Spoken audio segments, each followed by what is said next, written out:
Why would you tweet a picture of a black man laying at a white man's foot? That man had his foot in that man's face, and that man sitting up there, laying up there naked. This man got children. This man had a wife. I'm just talking about the vindictiveness, right? Breaking news.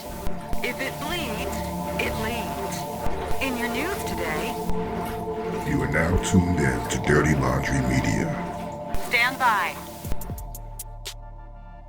All right, thanks for tuning in, Dirty Laundry family. This is Bill Money, back with another clip from Angela Stanton King. This clip picks up where the previous video left off, in which Angela is speaking about how Candace Owens recently went after Kimberly Klacik. Candace Owens' penchant for attacking black political leaders, black thought leaders, rather than focusing on points of agreement. She loves to take the scorched earth approach in her attack style.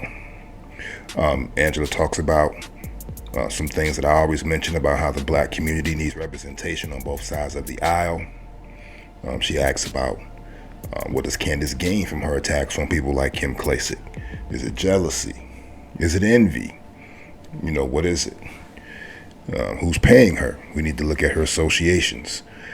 But she does reiterate the theme on how Candace Owens attacks on people like herself, Kimberly Klacik, Joe Collins are, in the end, detrimental to the black conservative movement. Again, I believe our justice claims, our political claims as black people are bipartisan, and we need to work both sides of the aisle. We need to stop being hoodwinked into this left-right, red-blue dichotomy and recognize that the government is one entity. And we need to approach with that mentality and remember that politics is about the distribution of limited resources for your group. Politics is about the business of who gets what and how much. The government picks winners and the government picks losers. When people lobby the government, they're lobbying the government for resources. So black people shouldn't be made to feel ashamed when we press our issues, when we press for tangibles, and when we press our justice claim for reparations. So check out the video, hit that like button, subscribe if you haven't already. Again, this is Bill Money signing off. Dirty Laundry Media. I'll see you on the other side. But I can't even understand, because even with the Andrew Gillum situation, right? I saw the photos. We all got photos sent to our DM of that man and what was going on. I wouldn't dare put something like that on my page. You know why I wouldn't put that on my page? For one, grown folks doing grown folks business is their business for me. But why would you, if we talking about elevating black people and you sitting up here saying it ain't no thing is white supremacy or racism, why would you tweet a picture of a black man laying at a white man's foot? That man had his foot in that man's face, and that man sitting up there, laying up there naked. This man got children. This man had a wife. I'm just talking about the vindictiveness, right? The cold-heartedness when it comes, and we only see her attacking black people. When is it gonna stop? And why is it that people act like we're not supposed to say anything, or we don't have the right to defend Kim and her campaign against this vicious attack from Candace and all of her supporters? Why does Kim deserve that? Why can't Candace be checked? If Candace say some dumb shit about Juneteenth, everybody don't have to agree with her.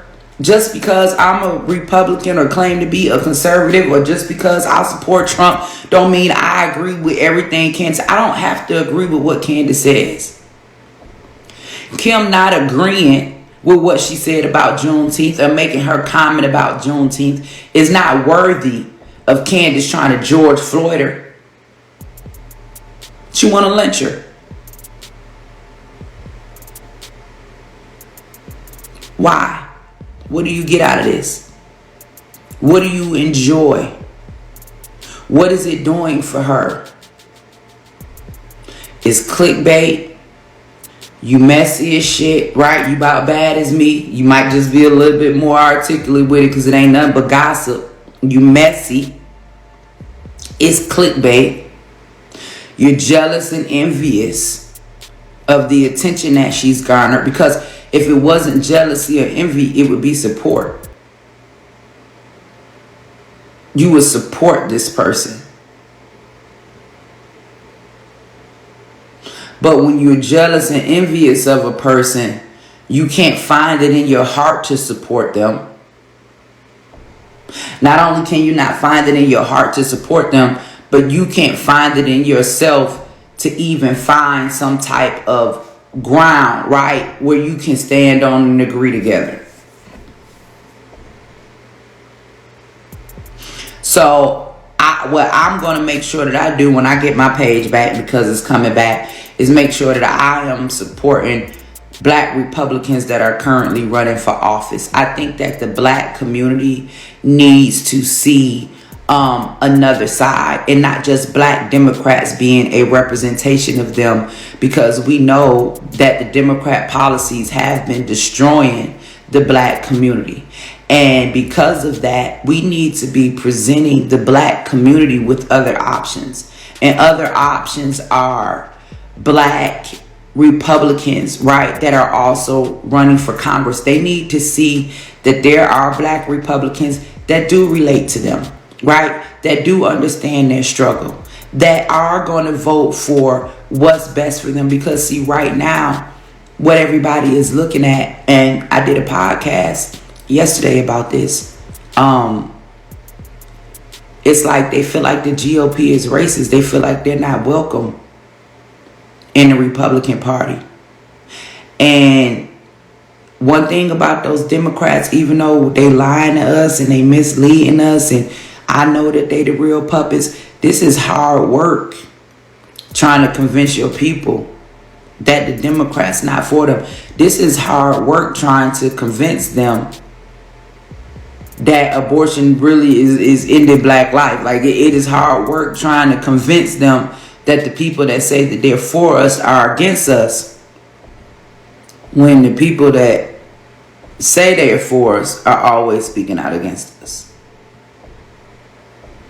So how does it make anybody who's saying, okay, I see what Angie's saying about the Democrats, okay, let me pay a little attention to what the Republicans got going on. I see Angie, she from the hood, you know, she a real one. Maybe we can relate to this conservative things. Or you will see Candace and they'll say, okay, well, you know, she's Black. And you will see Kim Klacik. That's another option to show you that Black people are Republican. You will see Joe Collins. That's another option. You will see Willie. You will see Rhonda. You will see Tamika. You'll see all of these other Black faces. If we are so concerned about the Black community and uplifting the Black community, then why are we not using our platforms to uplift, right, the people that we believe are going to go in Congress and make a difference? So are you telling me you would rather support a Black Democrat than a Black Republican, or a white liberal than a white Republican? Like,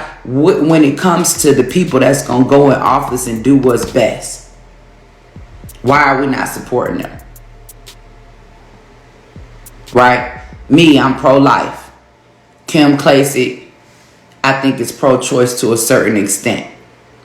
Right? People will say, well, why would you support something like that? well, because she's at least reasonable, right? She's not radical on abortion, right? Maybe her stance is if it's incest or it's rape. Me, y'all know I find no excuse whatsoever. I'm like, have the baby, let the baby live. But maybe she's one that says, hey, yeah, we need to push other methods. But in the case of abortion or incest, then maybe we should leave that option available. But everything else we stand together on.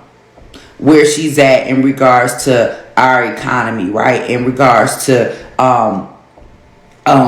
making sure that we have financial freedom. That's what we need. Like financial freedom will answer a lot of problems. For one, it would reduce crime. If people were educated on how to legally make money, that's what we need. I support Kim 100%. I support Joe Collins 100%. I support the majority. Every black Republican that I've met, I support them running for office. I do not support you intentionally using your platform, right? And somebody said we need to win seats. How you gonna win seats when you got somebody like Candace with a platform as big as hers, with the majority of the support on the Republican Party following her, coming against other black Republicans that's really out here doing the work? That's my thing. Stop attacking the ones that's out here doing the work. Stop doing that. You got an issue with what she said, say what you need to say, and that's it. You don't have to try to use your entire platform and make 30, 40-minute videos going into somebody's past trying to completely destroy them. That's not going to help us. So when we talk about people doing anything to clout and people saying, why did Kim go at Candace? Hell, a lot of us went at Candace. For one, let's just be honest for a minute. And if you're not a part of the black community, you may have a hard time understanding this. But let me try to help you understand this. When we are saying that we're representatives for the black community, then that means we represent the black community at all times, right? Not when it's just convenient for us to say something and get paid. So like me, let me give you several examples, right? So even with the George Floyd situation, right? I can acknowledge the fact, right, that George Floyd was not a hero, right? That George Floyd was on drugs, and also acknowledge the fact that the police officer was in the wrong. I can do both, right? I can do both. And I can still be a representation, right, for the black community. I can stand with the black community when I feel like an injustice has happened. I don't always have to stand with the opposing side just because this is what people want to hear. Like, I'm somebody, and I believe Kim is somebody, and I believe Joe is somebody, and some of the other ones that I've met that are willing to take darts from both sides. Because if we're saying that we're going to be a representation of the black community, then we have to represent the black community at all times. Not just when it's convenient or when it's going to get us some money. So the issue with Juneteenth, that whole thing was fake, because just last year, Trump was going to sign it, but the House went past it. Because y'all know he didn't want him to get credit for it. But when Trump said he was going to sign the Juneteenth to make it a holiday, they supported it. But because Joe Biden said it, Juneteenth is so lame, you're saying that to impress your audience, your following, your white supporters. You're not thinking about how that's going to make black people feel. What is the purpose for that? What, especially if you understand what Juneteenth means or represents to so many people, what is the purpose of that? And why was it okay when Trump was going to do it, but when Joe Biden did it, it's so lame? It's not about the president. Like, I don't rock with Joe Biden at all, but I can appreciate that he made Juneteenth a holiday, and he may have ulterior motives. I know he got ulterior motives because we needed reparations. If that's the case, if you gave Asians 50 million, give us 50 million. If you're going to give them an anti-hate crime bill, give us one, right? There are several things he could have gave us other than Juneteenth, but guess what? I ain't going to hate it. He signed it. He gave it to us. Okay, we got it. Let black people celebrate that, and you can celebrate with them.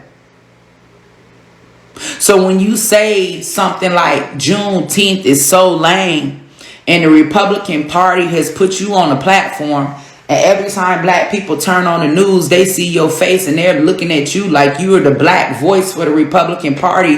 And then you say stuff like that. You put us all up under attack. You're not taking your fellow black conservatives into consideration, nor are you taking the black community into consideration, the one that you claim you're fighting so hard for.